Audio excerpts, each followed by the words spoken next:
This is the number of Google searches that people have run on Google since you clicked on this video. And the real estate of that results page defines not only one of the most valuable tech companies in the world, it defines entire startups, entire companies. And the algorithm that decides what comes first, what comes second, is one of the best kept secrets in the industry, one that only a handful of Google's 140,000 employees has access to. Changes in that piece of mysterious code can create massive ripples in a startup's growth plan, ripples that translate into crises and all-nighters and jobs lost. Over the years, we've spent millions of dollars serving this almighty algorithm, almost like a god that we have to optimize and pray to. And the reason why you're even watching this video is because we figured it out. Back in 2016, we figured it out.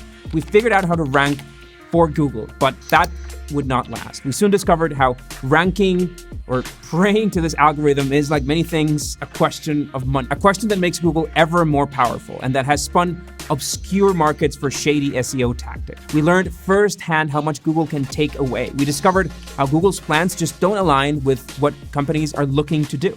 And this is how Google does.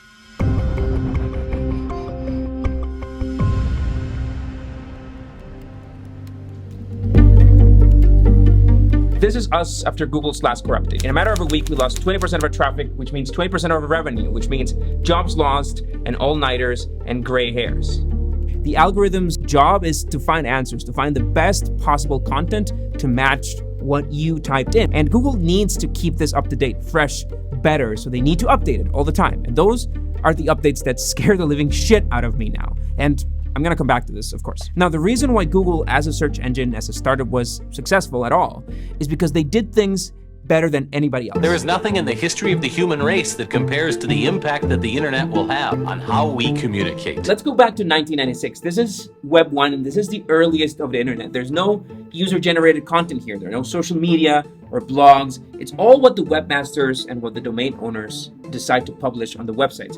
And there's no way to index it. There's no way to search or find anything. All indexing was done by hand. There was this guy whose job description was literally to keep a list of all the live web servers and just publishing it on the CERN website. Anyway, the problem with running a search is that the search engine can't go search every single page to see if your search matches that page. Because creating a connection with every single server takes nothing. It takes milliseconds, but multiply that by the 100 million plus web servers that we have in the world today, it would take about 2 months just to establish connections with each one of them, if it were a sequence. Now, in order to search for something, you need to have all that data in the same place. That's the only way to make it efficient. You need to somehow get everything that's on the internet in a single place. That's the crawling part. And of course, you also need to structure it somehow. Just organize it to make it easier for a computer, for an algorithm to read it. That's the indexing part.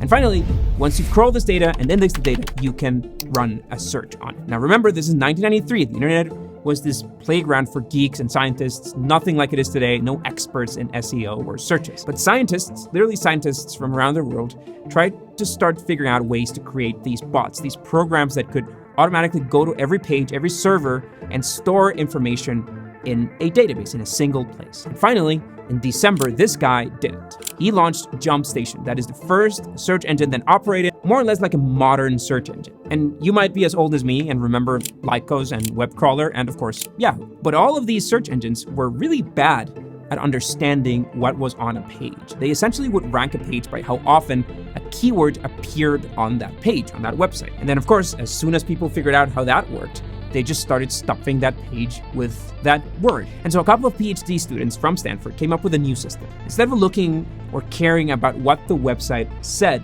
to define how it ranked, they started looking at relationships between websites. And the Google algorithm may be their best kept secret, but almost 30 years later, at least we know this is what they care about because they literally wrote a scientific paper about it. Links between websites, backlinks. That's what defines what they call page rank. So the innovation that Google brought to the industry back in the days is they started counting backlinks between pages. The more backlinks a page has, the more authority it has in the eyes of Google. If New York Times publishes a new article, lots of other websites will pick up the story and link to the original source. And because of all these backlinks from other websites, Google will know that this original article at New York Times has lots of authority. So if you search for the story in Google, they put it at the top. Any website that the Times links to, it immediately acquires value because of how high their page rank is. And this thing worked. The results worked, and it started getting popular. Hold on, I have to interrupt the story here because I just can't help myself when there's a good startup story. Google started out of a garage in Silicon Valley. They just raised $100,000 from one of the co-founders of Sun Microsystems, and they used this money to rent a garage. And it's so stereotypical, it's almost poetic. It's like the classic startup story out of Silicon Valley. And we traveled there a couple weeks back to make one of our videos for next year.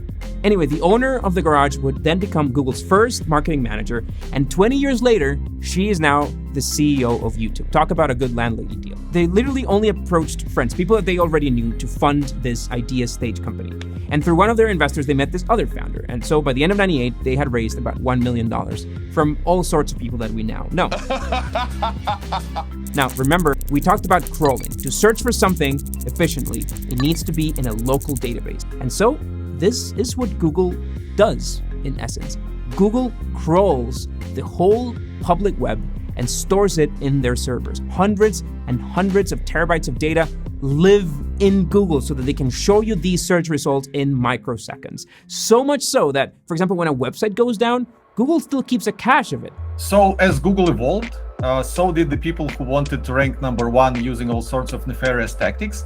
And a lot of Google updates that they have released were actually aimed at closing those loopholes that lots of people exploited. In 2011, they released an update called Panda, which went after duplicate, plagiarized, and simply thin content. Then in 2012, they released an update called Penguin, which published websites that were involved in manipulative link building, kind of artificial links to pump their authority. One of the most recent updates they released is in 2022, which is called Helpful Content Update. Helps the helpful content rank better in the search engine. And the way they determine helpful content is by looking if the person wrote it has any idea about the subject that they're writing about. And this brings us back to this scene when Google decided that page loading speed was this new and critical factor to define page rank. And as hundreds of other startups, we were not ready. These changes can, in a matter of days, shift entire industries and disrupt companies. And then Google announces these core updates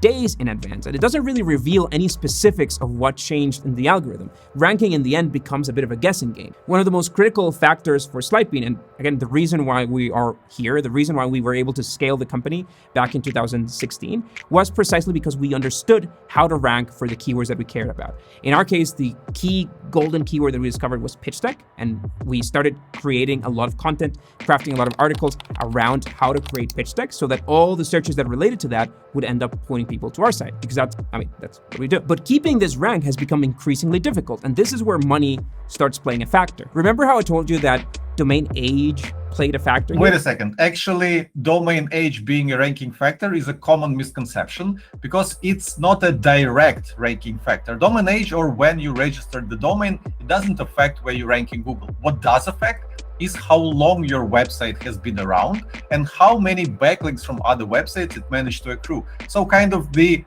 age of your website is in their indirect ranking factor in Google. To give you an example, our website has a domain rank of 74. Sites like Ahrefs, where Tim works, essentially try to mimic Google's indexing on the web to come up with their own insights, their own metrics that then they actually give you to understand what might be affecting your rank. So their domain rank setting is kind of like their equivalent to Google's PageRank. A backlink from a high-ranking site like ours or like many others is worth money. It's quantifiable cash. We found services offering backlinks in sites as big as Forbes or Entrepreneur for rates ranging from $1,000 to $2,000 just to plug that link. PR, the art of getting a reporter to cover your story, your launch, whatever, your round of funding is these days less so about people reading it or discovering the brand, and so much more about that precious backlink. I've spent hours of my life writing really solid, some of my best pieces of content, blog posts that end up in TechCrunch as guest posts because the backlink is much more valuable than keeping that article in our own website. And so the companies with big pockets, the companies with PR teams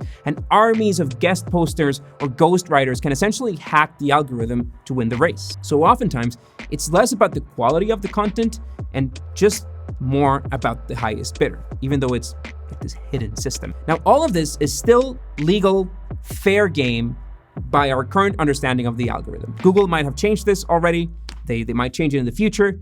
We just can't know. But today, all of the stuff that we talked about is what we would call white hat SEO. Over the years, people have found shadier ways to hack the algorithm in their favor. We call that black hat SEO. And while Google usually ends up patching these exploits, they can still generate millions of dollars in value before they're caught. One of the shadiest black hat techniques, for example, are SEO attacks, where a company just pays shady sites to link to their competitor. And then Google interprets this as that site trying to game the algorithm, and then it punishes them, it ranks them. This is very real. It happens, and there are plenty of sites where you can just hire an SEO attack. But let's go back one last time to our meeting last May. The one reason we're here is not because Google has just killed our traffic. It's because for years, we've made it our mission to understand and optimize for this algorithm, so much so that we built a content marketing machine for our company. And that's where a good portion of our customers come from. And it has worked. It has gotten us this far, and it's made us this reference name, this search result for pitch decks and financial models and startup storytelling,